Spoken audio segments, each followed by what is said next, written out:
So, kumulo na siya guys. So, nilunod ko na yung okra. And then, ilunod na natin yung malunggay. Ay da. Parang kahiguptag sabaw mga mami. Siting ulan karon dami jud ihigop sa mga sabaw. So, kaning malunggay ug okra guys, sarili namo ning tanom. Amo ning tanom karon ay nakagulay nami, o di ba?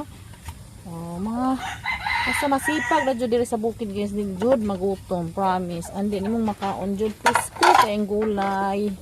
Kayo dyan nagtanom, wala pang medicine, pupuon diha nimo sa punuan. Oh.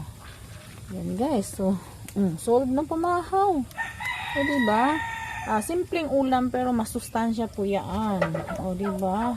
Kaysa karni na karni tayo, wala tayong makuha ang vitamins dyan. Dito tayo sa gulay. O diba?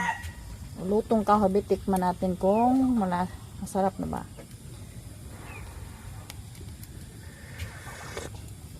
Ay, tayo nako, lami sa sabaw. Ay. Ayan lang guys, bye. Bye. Kung nagustuhan video na yung paki-share, paki-like, paki-follow ko, bye-bye. Ingat po tayong lahat.